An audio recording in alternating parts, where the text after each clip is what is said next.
Jane Eyre, obra de Charlotte Brontë. De fato, estive feliz em Moor House e trabalhei duro, bem como a minha ajudante Hannah. Ela ficou encantada em ver como eu me entusiasmava naquela casa virada de ponta cabeça, como eu podia escovar, tirar o pó, limpar e cozinhar. E de fato, depois de um dia ou dois de confusão absoluta, foi uma alegria invocar, pouco a pouco, a ordem no caos que nós mesmos tínhamos criado. Eu fizera previamente uma viagem até Sebastian para comprar móveis novos, tendo minhas primas me dado carta branca para implementar todas as alterações que eu desejasse, e separando uma parte do dinheiro com esse fim. A sala de estar comum e os quartos deixei mais ou menos como estavam, pois eu sabia que Diana e Mary teriam o maior prazer em reencontrar as confortáveis mesas, cadeiras e camas do que com o espetáculo de novidades refinadas. Ainda assim, algumas mudanças eram necessárias para dar à sua chegada o tempero que eu gostaria que tivesse. Cortinas e tapetes novos, escuros e bonitos, alguns enfeites, antiguidades cuidadosamente selecionadas de porcelana e bronze, novas cobertas, espelhos e penteadeiras deram conta do recado. Pareciam novos sem ser afetados. Uma saleta vazia e um quarto desocupado mobiliei inteiramente com mogno envelhecido e cortinas carmim. Coloquei tapetes no corredor e carpete nas escadas. Quando terminado, Moor House era um verdadeiro modelo de formosura e conforto do lado de dentro, tanto quanto era, naquela época do ano, um exemplo de desolação invernal e desértica melancolia do lado de fora. A tão aguardada quinta-feira chegou, enfim. Elas deveriam chegar ao entardecer, e antes disso as lareiras estavam todas acesas nos dois andares. A cozinha estava impecável, Hannah e eu vestidas e tudo estava pronto. O Sr. Smith John Rivers chegou primeiro. Eu lhe pedira para ficar fora de casa até que tudo estivesse arrumadinho, e na verdade a mera ideia do movimento, ao mesmo tempo sórdido e trivial, que estava acontecendo entre aquelas paredes, já era suficiente para mantê-lo afastado. Ele me encontrou na cozinha, enquanto preparava e assava uns bolos para o chá. Aproximando-se da lareira, ele perguntou se eu estava satisfeita com o trabalho de criada. Respondi, convidando-o para me acompanhar numa inspeção geral do resultado dos meus esforços e de Hannah. Com alguma dificuldade consegui que ele fizesse um tour pela casa. Ele apenas olhava para os cômodos, sem entrar pelas portas, que eu abria uma a uma, e depois de ter percorrido o andar de cima e o de baixo, disse que devia ter dado um bocado de trabalho operar mudanças tão consideráveis em tão pouco tempo, mas não disse uma palavra de prazer sobre a melhoria da casa e não fizera nenhum elogio a mim e a Hannah. Esse silêncio me desanimou. Pensei que talvez a arrumação tivesse comprometido velhas memórias que ele valorizava. Perguntei se era o caso, num tom um tanto cabisbaixo. Não, Jane Eyre, de jeito nenhum. Ele notara, ao contrário, que eu respeitara escrupulosamente cada uma delas. Temia, na verdade, que eu tivesse dado ao assunto mais atenção do que merecia. Quantos minutos, por exemplo, eu passara estudando a disposição daquele quarto? Aliás, será que eu poderia lhe dizer onde um determinado livro estava? Mostrei-lhe o volume na estante. Ele o apanhou. Indo ocupar seu habitual recanto junto à janela, começou a ler. Ora, eu não gostei disso. O Sr. Smith John Rivers era um homem bom, mas comecei a achar que dissera a verdade ao se descrever como duro e frio. As humanidades e amenidades da vida não tinham qualquer atração para ele. Seus prazeres pacíficos, nenhum encanto. Literalmente, ele só vivia para aspirar ao que era bom e grandioso, certamente, mas ainda assim nunca descansava nem aprovava que os outros descansassem também.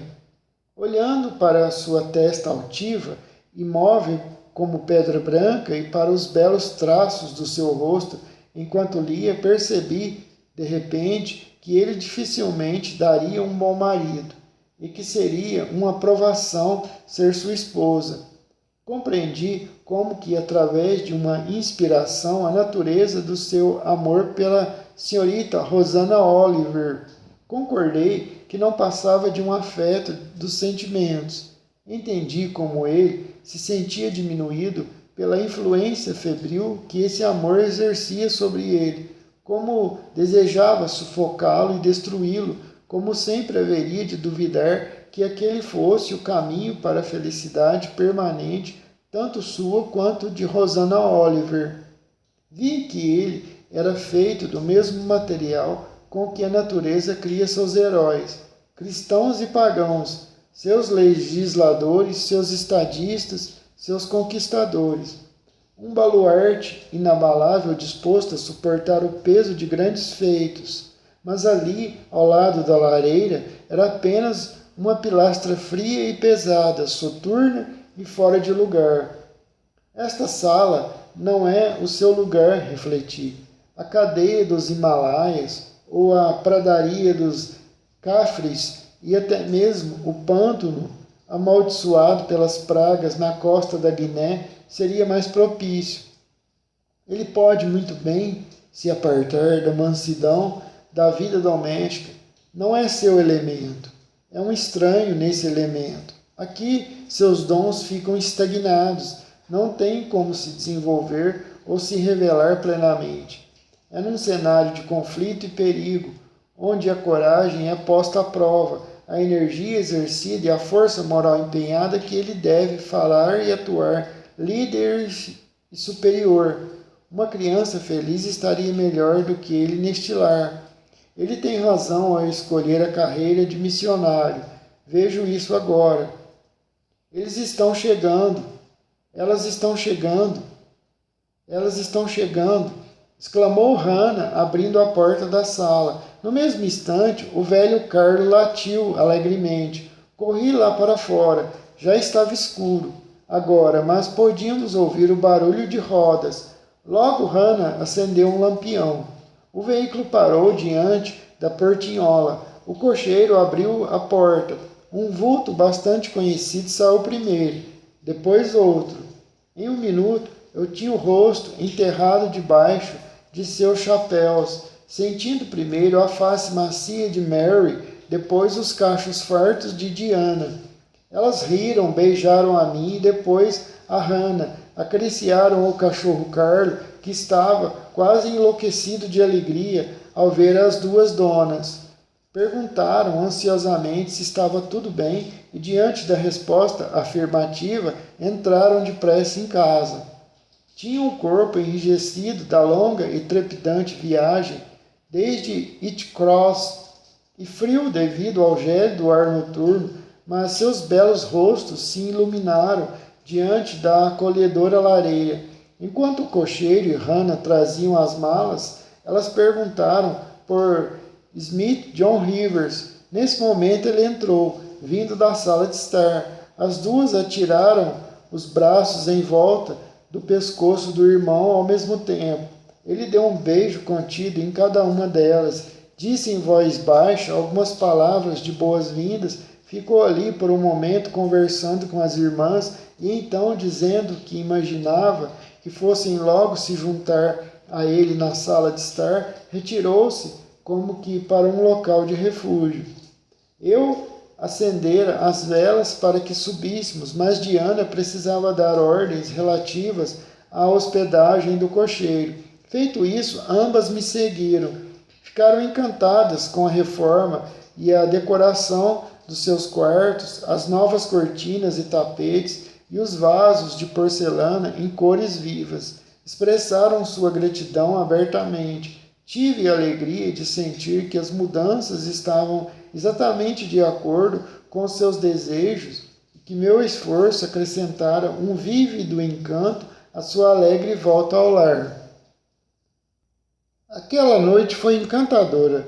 Minhas primas exultantes estavam tão exuberantes em suas narrativas e comentários que sua vivacidade compensava o ar taciturno de Smith John Rivers.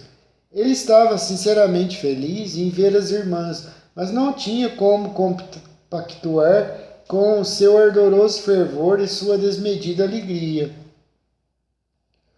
O evento daquele dia, ou seja, a chegada de Diane e Mary, lhe agradava, mas o que adivinha dele, o alegre tumulto, o contente falatório, o aborrecia. Eu o via ansiar pela amanhã mais calmo. Pelo amanhã mais calmo. Bem no meio da alegria daquela noite, cerca de 1 hora depois do chá, ouvimos baterem à porta. Hannah informou que um pobre rapaz viera, àquela hora improvável, chamar o Sr. Rivers para ver sua mãe que estava falecendo. Onde ele mora, Hannah? Lá em Whitcross Brown, a quase 6 quilômetros daqui, e charco e pântano por todo o caminho. Diga a ele que vou. Eu acho, senhor, que não deveria. Não existe estrada pior do que essa para viajar de noite. Não há nenhuma trilha pelo pântano. E a noite está tão ruim, um vento cortante. É melhor o senhor mandar um recado dizendo que estará lá pela manhã. Não tem como o senhor atravessar esse pântano à noite. Mas ele já estava no corredor, vestindo a capa. Sem nenhuma réplica ou murmúrio partiu. Eram 9 horas. Não voltou antes da meia-noite. Estava esfomeado e exausto, mas parecia mais feliz do que ao partir. Realizara uma tarefa nobre, esforçara-se, sentira sua própria energia ao dizer sim e não, e estava em melhores termos consigo mesmo. Temo que toda a semana seguinte tenha sido um teste para sua paciência. Era a semana do Natal. Não nos dedicamos a nenhuma ocupação específica, passando-a numa espécie de alegre diversão doméstica. O ar da charneca, a liberdade de estar em casa e a aurora da prosperidade tinham o efeito de um bálsamo revigorante no espírito de Diane e Mary. Estavam felizes da manhã até o meio-dia, do meio-dia até a noite. Sempre tinham algo a dizer, e seu discurso sagaz, vigoroso e original era tão encantador que eu preferiria ouvi-lo e participar dele a fazer qualquer outra coisa. O Sr. John não censurava nossa vivacidade, mas fugia dela. Raramente estava em casa. A paróquia era grande e a população dispersa, e ele arranjava tarefas diárias, visitando os doentes e os pobres nos diferentes distritos. Certa manhã, no desjejum, depois de parecer um tanto pensativa por alguns minutos, Diana lhe perguntou se seus planos seguiam inalterados. Inalterados e inalteráveis, foi a resposta do irmão John. E em seguida ele informou que sua partida da Inglaterra fora enfim definida para o ano seguinte. E Rosanna Oliver, sugeriu Mary, as palavras parecendo escapar involuntariamente de seus lábios, pois assim que as pronunciou fez um gesto, como se desejasse recolhê-las de volta. Sr. John tinha um livro na mão. Era um hábito antissocial seu ler durante as refeições. Ele o fechou e ergueu os olhos. Rosanna Oliver, disse ele, está prestes a se casar com Granby, um dos mais bem relacionados e mais estimáveis residentes de Sebastian, neto e herdeiro de Sir Frederick Granby. Fui informado pelo pai dela ontem. As irmãs olharam uma para a outra e então para mim. Nós três olhamos para ele. Estava plácido como vidro. O noivado parece ter sido acertado às pressas, disse Diana. Não deve fazer muito tempo que eles se conhecem. Apenas 2 meses. Viram-se pela primeira vez em outubro, no baile do condado em Sebastian, mas quando não há obstáculo a uma união, como é o caso, e quando essa união é desejável em todos os aspectos, a demora é desnecessária. Vão se casar assim que o Sr. Place, que Sir Frederick lhes der de presente, puder se reformada. Vão se casar assim que S. Place, que Sir Frederick lhes dá de presente, puder ser reformada para recebê-los. Na primeira vez que encontrei John sozinho depois disso, senti-me tentado a lhe perguntar se aquela novidade o incomodava, se ele estava triste, mas ele não parecia precisar de compaixão alguma, de modo que, longe de me aventurar a oferecer a minha, cheguei a sentir um pouco de vergonha por ter sequer cogitá-lo fazê-lo. Além disso, eu perdera a prática de conversar com ele. Seu retraimento estava novamente congelado e minha franqueza imobilizada por debaixo. Ele não mantivera a promessa de me tratar como suas irmãs. Volta e meia fazia pequenas diferenças entre nós, o que era desanimador e não contribuía em nada para o desenvolvimento da nossa amizade. Em poucas palavras, agora que eu era oficialmente sua parente e vivia com ele sobre o mesmo teto, sentia a distância entre nós muito maior do que quando era apenas uma professora na escola da aldeia. Ao me lembrar das confidências que ele me fizera aquele dia, mal podia compreender aquela frieza de hoje. Sendo esse o caso, fiquei bastante surpresa quando ele ergueu de repente a cabeça da mesa sobre a qual estava debruçado e disse: Está vendo, Jane Eyre? A batalha foi travada e a vitória conquistada. Sobressaltada ao vê-lo se dirigir assim a mim, não respondi de imediato. Após pensar um pouco, eu disse: Mas você tem certeza de que não está na posição daqueles conquistadores cujas vitórias tiveram um preço alto demais? Será que outra vitória dessas não haveria de arruiná-lo? Não creio, e mesmo que estivesse, não tem importância. Jamais viverei outra batalha como essa. O conflito foi resolvido. Meu caminho agora está totalmente livre, e agradeço a Deus por isso. E regressou aos seus papéis e ao seu silêncio. Quando a nossa felicidade, a de Diana, de Mary e a minha, acomodou-se a uma rotina mais tranquila, retomamos nossos hábitos usuais e estudos regulares, o Sr. John passou a ficar mais em casa. Sentava-se conosco na mesma sala, às vezes por horas seguidas.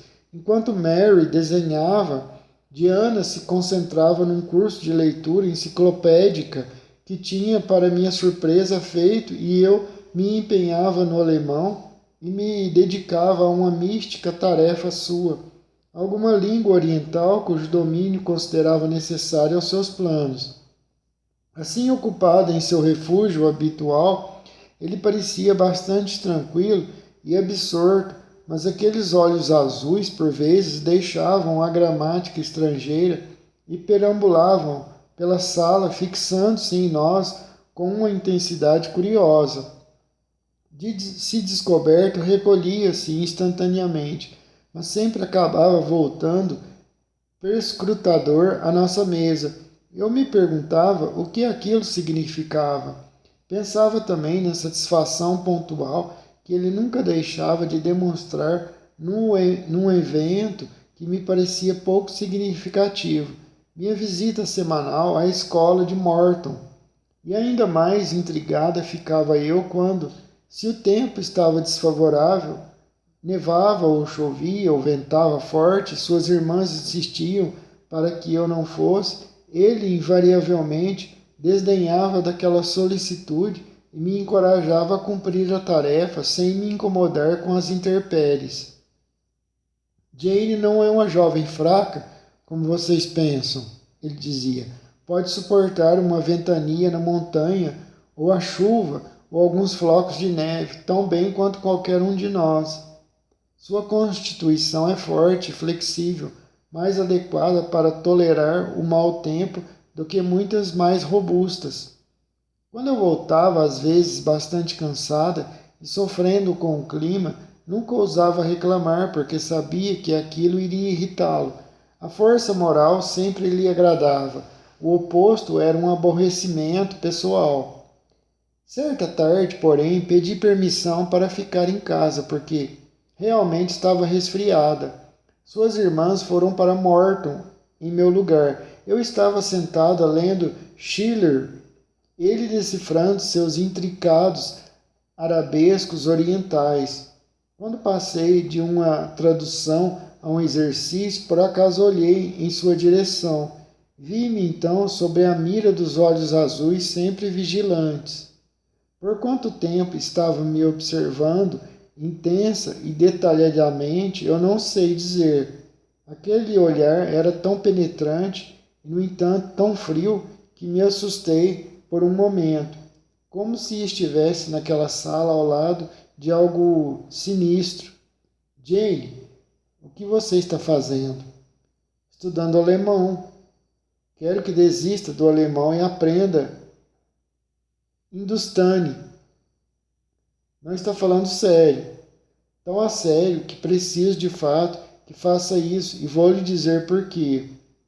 E então ele se pôs a me explicar que o Hindustani era a língua que estava estudando e que, conforme avançava, muitas vezes esquecia detalhes do início e seria de grande ajuda ter alguém com quem pudesse repassar os fundamentos repetidas vezes e assim fixá-los melhor.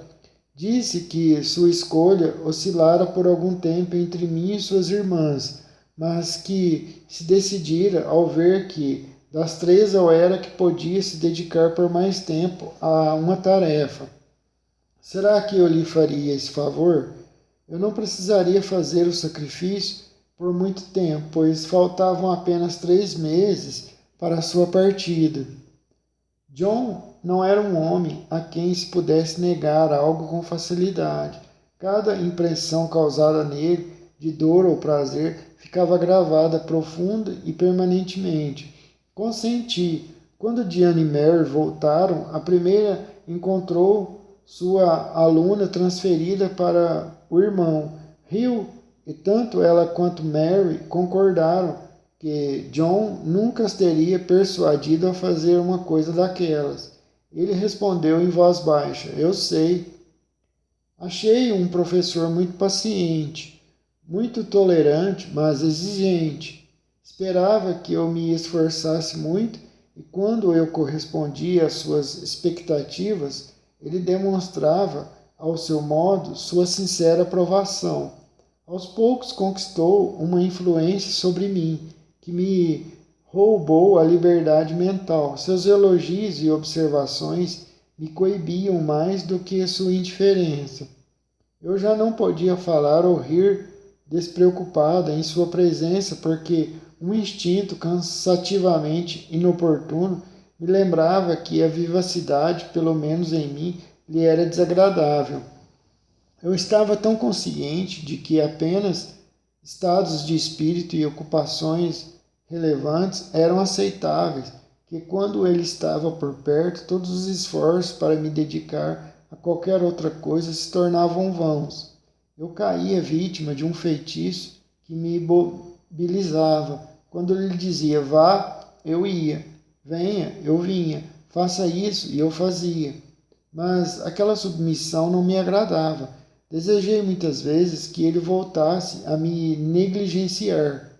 Certa noite, quando, na hora de ir para a cama, suas irmãs e eu desejamos boa noite, ele beijou as duas como de hábito e, como também de hábito, estendeu-me a mão. Diana, que por acaso estava com um humor descontraído, ela não era dolorosamente controlada pela vontade dele, pois tinha uma igualmente forte, exclamou: Ora, John, você costumava dizer que Jane era uma terceira irmã, mas a trata como tal, deveria beijá-la também. Não trata ela como irmã. Ela me empurrou em sua direção. Achei-a obtusa e me senti desconfortavelmente perturbada com a cena. Enquanto estava ocupada com esses pensamentos e sensações, John inclinou a cabeça. Seu rosto grego ficou na mesma altura do meu. Seus olhos questionaram os meus de forma cortante. Ele me beijou. Não existem beijos de mármore ou de gelo, mas foi o que meu primo eclesiástico me deu. Pode ser, contudo, que existam beijos experimentais, e o dele era um desses. Em seguida, ele me olhou para ver qual era o efeito. Nada excepcional. Tenho certeza de que não corei, mas talvez tenha empalidecido um pouco, pois sentira que aquele beijo selava minha prisão.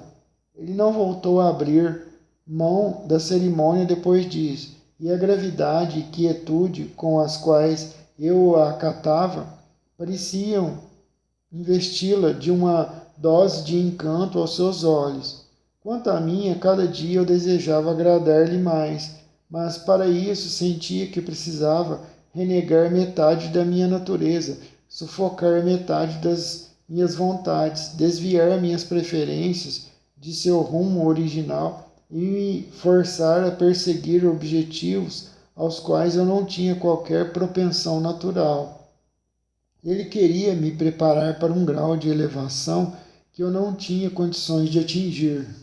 Torturava-me, hora após hora, buscar o padrão que ele sustentava. Aquilo era tão impossível quanto refazer meus traços irregulares de acordo com seu padrão correto e clássico, dar aos meus instáveis olhos verdes o brilho azul marinho e solene dos seus.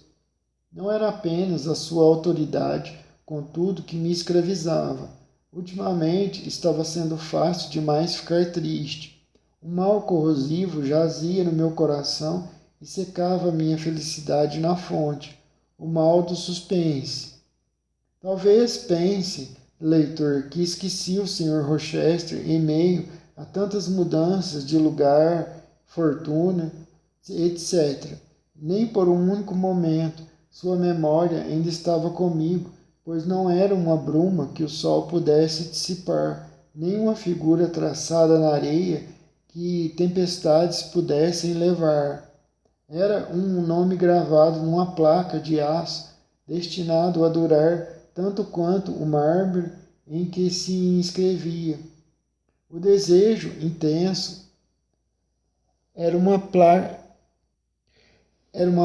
de aço ou de mármore destinado a durar tanto quanto o aço e o mármore que se inscrevia. O desejo intenso de saber o que acontecera com ele me acompanhava por toda parte. Quando eu vivia em Morton, voltava ao meu chalé todo dia pensando nisso, e agora em Marhouse buscava meu quarto toda noite para meditar sobre o assunto. No curso de minha correspondência com o Sr. Briggs acerca do testamento, eu perguntara a ele se sabia de algo a respeito do paradeiro e estado de saúde do Sr. Rochester, mas como o Sr. John previra, ele não tinha nenhuma informação. Escrevi então à Srta. Fairfax solicitando notícias de Rochester. Tinha calculado que tal medida atenderia minha necessidade. Tinha certeza que logo obteria uma resposta. Fiquei surpresa quando 2 semanas se passaram, mas depois que 2 meses se foram e dia após dia o correio chegava e não me trazia coisa alguma, fui dominada pela mais aguda ansiedade. Tornei a escrever. Havia uma chance de que a primeira carta tivesse se perdido. Esperanças renovadas se seguiram a esforços renovados. Reluziram com a mesma intensidade por algumas semanas. Depois, esmoreceram. Nem uma linha, nem sequer uma frase eu recebi. Quando metade de um ano se foi em vã expectativa, minha esperança morreu e passei a me sentir verdadeiramente melancólica. Uma linda primavera brilhava ao meu redor e eu não podia desfrutar dela. O verão se aproximava. Diana tentava me alegrar. Dizia que eu parecia doente e queria me acompanhar até o litoral. A isso, John se opôs. Disse que eu não precisava de distração, mas de trabalho. Minha vida atual carecia de propósito. Eu necessitava de um objetivo.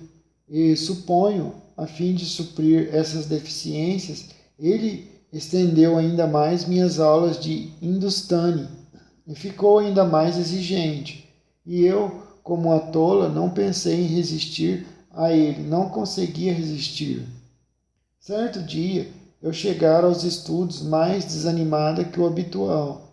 Aquela baixa fora ocasionada por uma profunda decepção. Hannah me dissera pela manhã que havia uma carta para mim, e quando lhe pedi para apanhá-la, quase certa de que as notícias longamente aguardadas enfim me seriam franqueadas, encontrei apenas um bilhete sem importância do Sr. Briggs tratando de negócios. A amarga frustração me arrancara muitas lágrimas, e agora, enquanto eu me debruçava sobre os caracteres ornamentados e as metáforas elaboradas de um escriba indiano, meus olhos começaram a transbordar outra vez. John me chamou para ler a seu lado. Quando tentei fazer isso, minha voz falhou. As palavras se perderam em soluços. Ele e eu éramos os únicos ocupantes da sala. Diana estava estudando música na sala de estar e Mary fazia jardinagem. Era um belo dia de maio, claro e ensolarado, e com uma leve brisa. Ele não expressou qualquer surpresa diante daquela comoção, nem me perguntou o que acontecera. Apenas disse: "Vamos esperar alguns minutos, Jane, até que você se recomponha." E enquanto eu me recobrava o melhor que podia, ele ficou sentado, calmo e paciente, apoiado na escrivaninha, mais parecendo um médico que observasse com os olhos da ciência uma crise esperada e plenamente compreensível da doença de um paciente. Tendo sufocado meus soluços, secado os olhos e murmurado algo sobre não estar muito bem naquela manhã, retomei minha tarefa e consegui concluí-la. John guardou os livros, trancou a escrivaninha e disse: "Agora, Jane, você vai caminhar um pouco, venha comigo."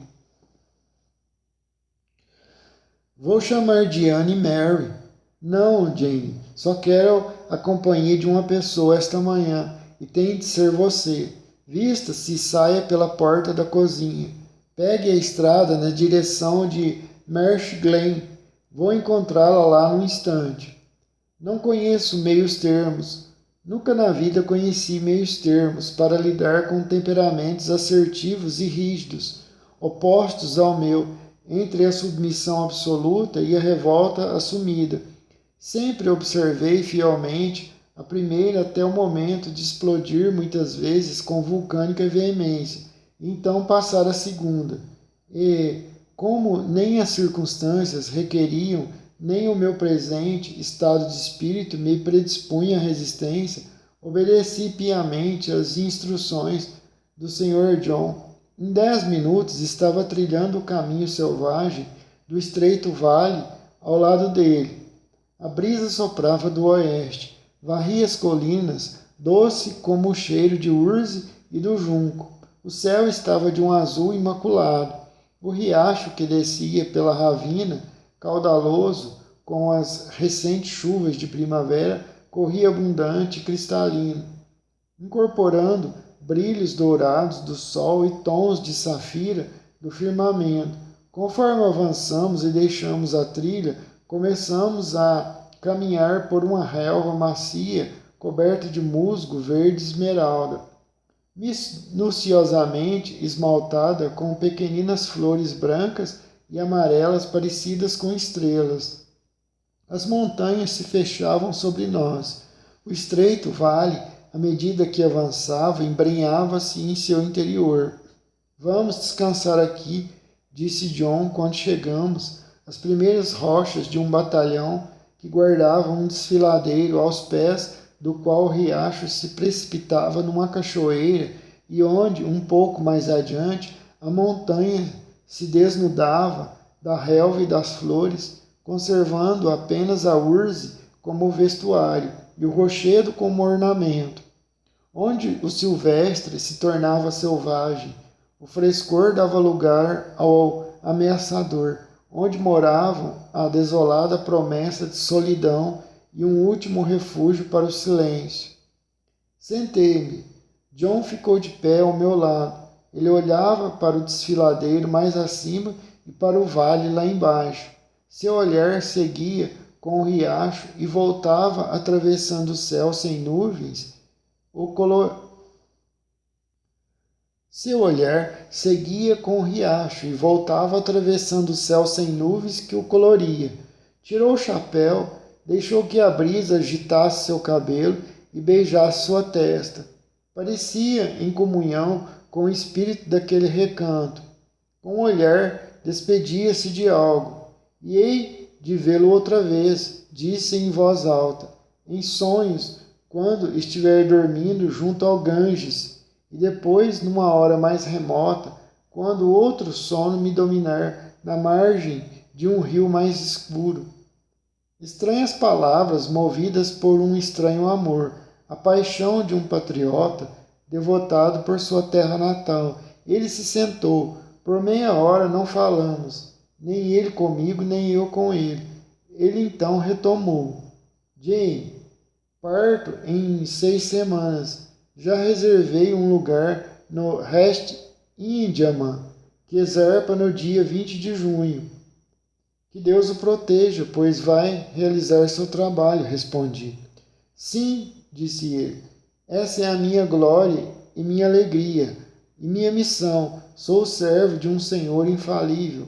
Não estou viajando sob desígnio humano, sujeito às leis falhas e ao controle equivocado de todos esses frágeis vermes que são meus semelhantes. Meu rei, meu legislador e meu capitão ao Todo-Poderoso.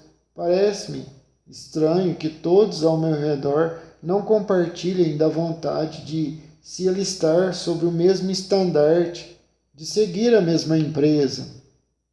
Não são todos que têm a sua força, e seria uma tolice para os fracos querer marchar com os fortes, eu disse. Não me refiro aos fracos, Jane, nem penso neles. Dirijo-me apenas aos que são dignos do trabalho e têm competência para realizá-lo. Esses são poucos e difíceis de encontrar, eu disse. Você tem razão, mas quando encontrados, é correto incentivá-los, encorajá-los a fazer esse esforço, mostrar-lhes quais são os seus dons e por que lhes foram conferidos, proferir a mensagem dos céus junto ao seu ouvido, oferecer-lhes, vindo de Deus, um lugar no grupo dos seus eleitos. Se são realmente qualificados para a tarefa, não seriam seus próprios corações os primeiros a lhes informar? Senti-me como se um feitiço terrível estivesse me rodeando. Eu temia ouvir a palavra fatal que selasse o encantamento me faria presa dele. O que o seu coração diz? Indagou John. Meu coração está calado, respondi aflita e perturbada. Então devo falar por ele, continuou a voz profunda e implacável. Jane, venha comigo para a Índia, venha como minha esposa e companheira de trabalho. O vale e o céu rodaram, as montanhas se elevaram. Era como se eu tivesse ouvido uma convocação dos céus, como se um mensageiro visionário, como aquele da Macedônia, tivesse enunciado: venha nos ajudar. Mas eu não era um apóstolo, não podia contemplar o arauto, não podia receber seu chamado. Ah, John, exclamei, tenha piedade, pare com isso, por favor. Apelei a quem, no cumprimento daquilo que considerava ser sua missão, não conhecia piedade nem remorso. Ele insistiu. Deus e a natureza a destinaram a ser esposa de um missionário. Não são dotes físicos, mas sim mentais, que lhe conferiram. Você foi feita para o trabalho, não para o amor. Deve ser esposa de um missionário e há de ser. Seja minha, eu a reivindico, não para o meu prazer, mas para o serviço do meu soberano Senhor. Não sou a esposa certa para o posto. Não tenho vocação para isso, eu disse. Ele previra essas primeiras objeções. Não estava irritado com elas. Na verdade, quando se encostou no penhasco atrás dele, cruzou os braços e fixou uma expressão impassível no rosto. Vi que estava preparado para uma disputa longa e árdua e que se munira de um estoque de paciência que durasse até o fim. Decidido, contudo, a que esse fim fosse uma vitória para ele.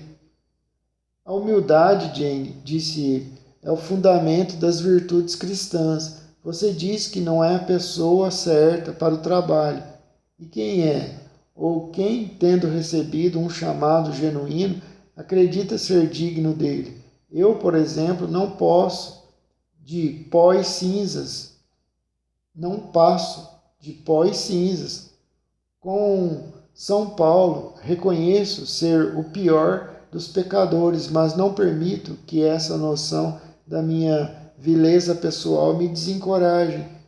Conheço o meu líder. Ele é poderoso na mesma proporção e, embora tenha escolhido um instrumento débil para realizar uma grande tarefa, irá, com o manancial inesgotável de sua providência, suprir o que me falta para que se cumpram seus desígnios. Pense como eu, Jane.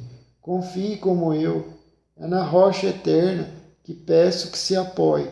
Não tenha dúvida de que ela suportará o peso de sua fraqueza humana. Não sei como é a vida de missionário. Nunca me informei sobre esse tipo de trabalho, eu lhe disse. Nesse sentido, Jane, posso humildemente lhe ajudar, determinar suas tarefas a cada hora, estar sempre ao seu lado, ajudá-la a cada momento.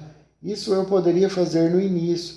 Logo, pois conheço sua força, você estaria tão segura e preparada quanto eu, e já não precisaria mais da minha ajuda.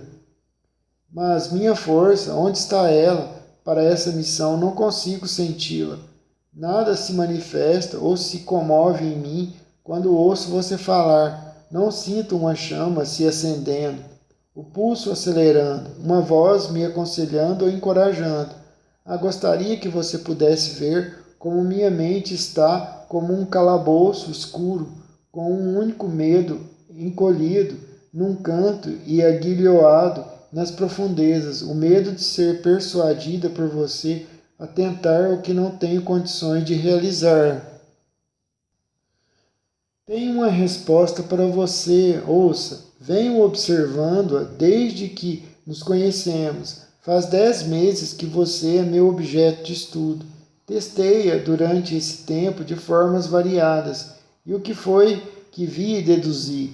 Na escola do povoado, notei que podia se dedicar bem, de maneira pontual e correta, a um trabalho que não corresponde aos seus hábitos e interesses. Vi que podia realizá-lo com competência e tato, podia dominá-lo.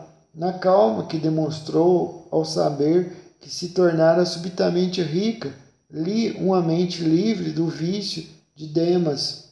As coisas não tinham nenhum poder indevido sobre você, Jane. Na prontidão resoluta com que dividiu sua fortuna em 4 partes, me dando uma e as outras 2 às minhas irmãs, ficando com apenas uma e cedendo as outras 3 a um senso de justiça abstrato, reconheci uma alma que se comprazia na chama e na exaltação do sacrifício, na afabilidade com que, ao meu pedido, você abandonou um estudo em que estava interessado e adotou outro porque me era útil, na dedicação incansável com que, desde então, vem preservando nele.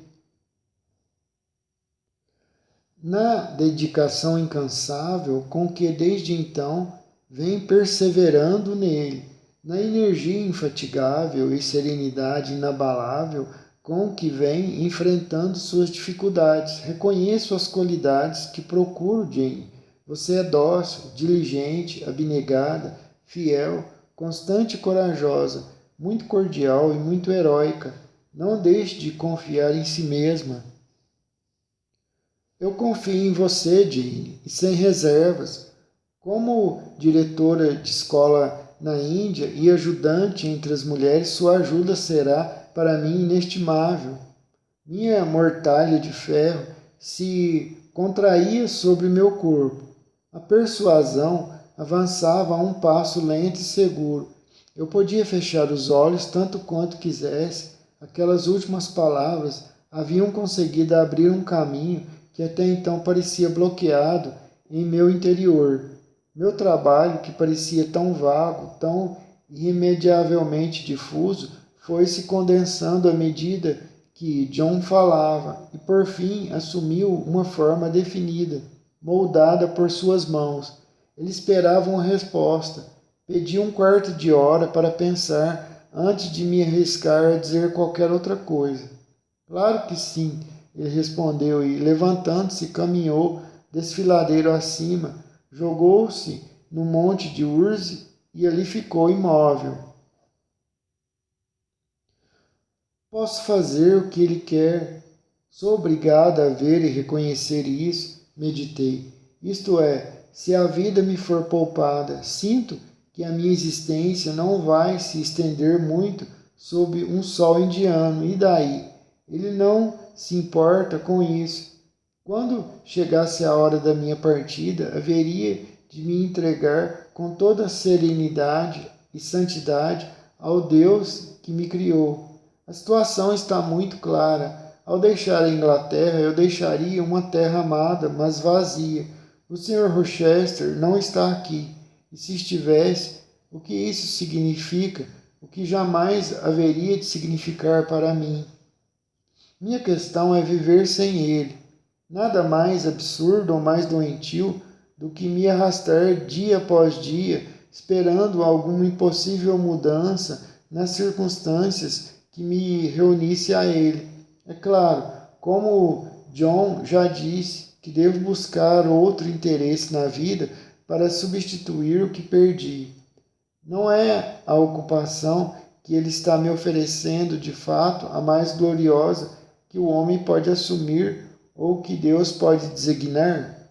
Não é por seu trabalho nobre e sublimes resultados a mais adequada para preencher o vazio deixado por afetos arrancados e esperanças demolidas? Acredito que tinha que dizer sim, e contudo estremeço. Misericórdia! Se eu me juntar a John, abandono metade de mim mesma. Se eu me juntar a John, abandono metade de mim mesma. Se for para a Índia, será para a morte prematura. E como será preenchido o intervalo entre deixar a Inglaterra pela Índia e a Índia pelo túmulo? Ah, bem sei, isto também está bastante claro. Tentarei satisfazer John até meus músculos doerem. Vou satisfazê-lo até a essência mais sutil e o espectro mais distante de suas expectativas. Se eu for mesmo com ele, se fizer mesmo o sacrifício que ele me incita a fazer, será de forma absoluta. Jogarei tudo no altar, coração, entranhas, a vítima inteira. Ele nunca vai me amar, mas há de me aprovar. Vou-lhe mostrar forças que ele ainda não viu, recursos que ele nem suspeita. Sim, posso trabalhar tão arduamente quanto ele e me queixar igualmente pouco. Aceitar seu pedido, então, é possível, exceto por um detalhe terrível. Ele me pede para ser sua esposa, mas não tem por mim um coração de marido mais do que o gigante sisudo que é aquela pedra pela qual o riacho espuma adiante. Ele me estima como um soldado, aprecia uma boa arma, isso é tudo. Não sendo casada com ele, isso nunca me magoaria, mas posso deixá-lo concluir sua experiência, realizar friamente seus planos, passar por uma cerimônia de casamento, posso receber um anel de noivado, tolerar todas as formas do amor que não duvido que ele observaria escrupulosamente, mesmo sabendo que o espírito estaria ausente. Posso suportar a consciência de que cada carinho que ele faz é um sacrifício baseado em princípios? Não, um calvário como esse seria monstruoso. Nunca vou me submeter a algo assim. Como irmã, poderia acompanhá-lo, não como esposa, vou lhe dizer isso. Olhei na direção do pequeno monte. Lá estava ele, imóvel, como uma coluna caída. O rosto se virou em minha direção, os olhos brilhando, vigilantes e penetrantes. Ele se pôs de pé e se aproximou. Estou pronta para ir à Índia, se puder ir livre. Sua resposta requer uma explicação, disse ele. Não é clara. Até então, você tem sido um irmão para mim e eu uma irmã para você. Continuemos assim, portanto. É melhor que não nos casemos. Ele fez que não com a cabeça. O amor fraternal não será suficiente neste caso. Se você fosse minha irmã verdadeira, seria diferente. Eu a levaria e não procuraria uma esposa. Mas, sendo a situação como é, ou nossa união deve ser consagrada e selada pelo matrimônio, ou não pode existir. Obstáculos de ordem prática se opõem a qualquer outro arranjo. Não consegue ver, Jane? Pense por um momento. Sua razão tão sensata há de guiá-la. Refleti e ainda assim minha razão, tal como era, levou-me somente ao fato de que não nos amávamos como marido e mulher e, portanto, concluiu que não deveríamos nos casar. Foi o que eu lhe disse. John, retorqui, considero um irmão e você me considera uma irmã. Continuemos assim. Não podemos, ele respondeu com uma determinação curta e firme. Não é possível. Você disse que irá comigo para a Índia. Lembre-se, disse isso. Com uma condição, eu falei. Bem, ao ponto principal, que é partir comigo e me acompanhar em meus futuros trabalhos. Você não objeta. É como se já tivesse arregaçado as mangas. É consistente demais para voltar atrás. Só precisa manter um objetivo em mente. Vamos fazer seu trabalho da melhor forma. Simplifique seus complicados interesses, sentimentos, pensamentos, desejos, objetivos. Concentre todas as questões em um propósito só, o de cumprir plena e efetivamente a missão do seu grande Senhor. Para isso deve ter um parceiro, não um irmão, pois esse elo é muito tênue mas um marido. Eu tampouco quero uma irmã. Uma irmã poderia ser tirada de mim a qualquer momento. Quero uma esposa, a única companheira que tenho como realmente influenciar na vida e manter ao meu lado até a morte. Estremeci enquanto ele falava. Sentia sua veemência até a medula, seu ímpeto por todo o corpo. Procure outra pessoa, John. Procure uma mulher adequada a você, então. Adequada ao meu propósito, você quer dizer, adequada à minha vocação. Mas uma vez lhe digo que não é com a insignificante criatura particular, o mero homem, com seus sentimentos egoístas, que desejo que você se case. É com o missionário. E darei ao missionário minhas energias, já que é tudo que desejo, mas não minha pessoa. Isso seria desperdício. Para ele, minha personalidade não tem serventia. Guardo-a para mim. Não pode fazer isso, nem deve. Acha que Deus vai ficar satisfeito com meia oblação, que vai aceitar um sacrifício mutilado? É a causa de Deus que eu advogo. É sob o estandarte dele que a alisto. Não posso aceitar em seu nome um juramento incompleto. Deve ser integral. Ah, darei meu coração a Deus, eu disse. Você não o quer. Não posso garantir, leitor, que não houvesse um sarcasmo reprimido tanto no tom quanto no sentimento com que falei isso. Até então eu temera silenciosamente John porque não conseguia entendê-lo. Ele me assustava porque me mantinha na dúvida. Quanto dele era santo, quanto era mortal, eu não sabia dizer. mas revelações estavam sendo feitas naquela conversa. Sua natureza se descortinava diante dos meus olhos.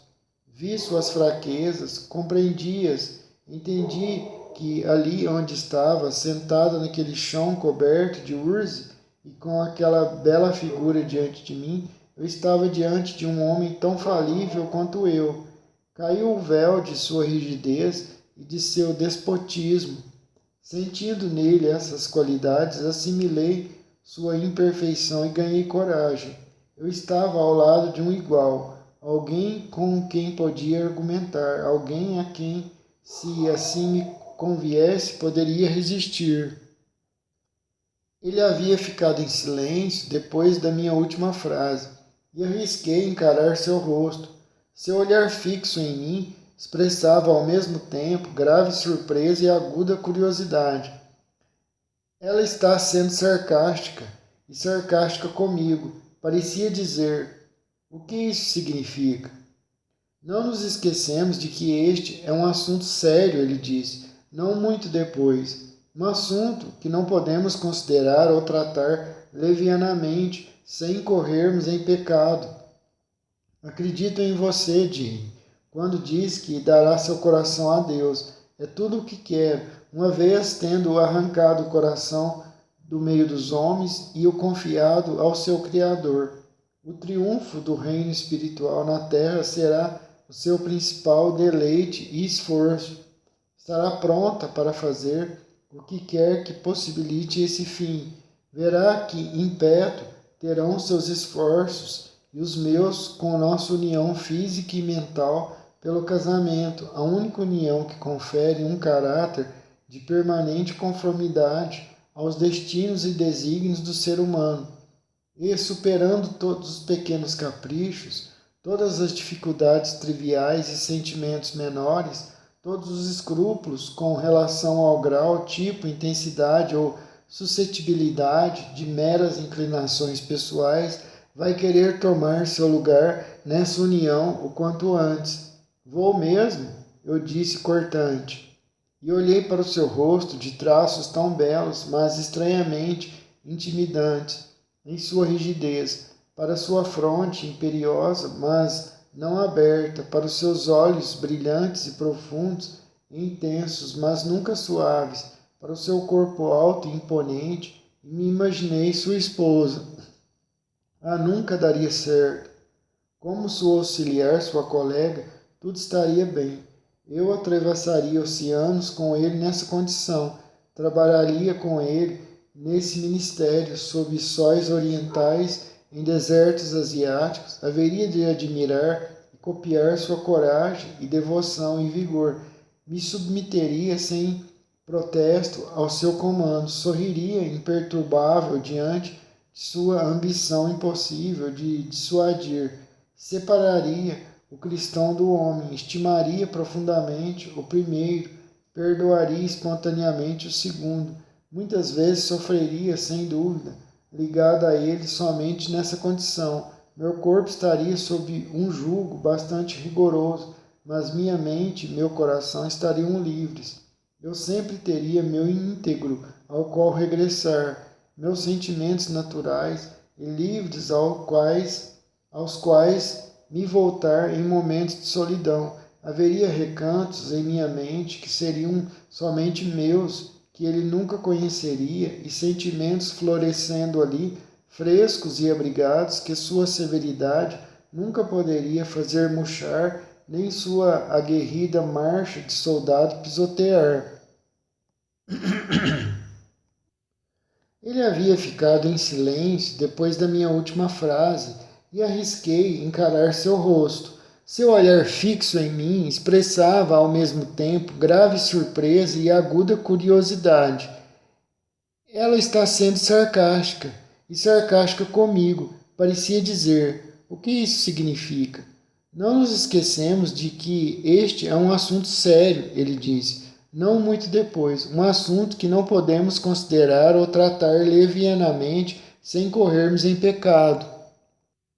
Mas como sua esposa, não, o tempo todo ao seu lado, o tempo todo controlada, o tempo todo observada, forçada a manter o fogo da minha natureza continuamente brando, compelida a arder internamente e nunca dar um grito, embora a chama reprimida consumisse uma víscera após outra, isso seria intolerável.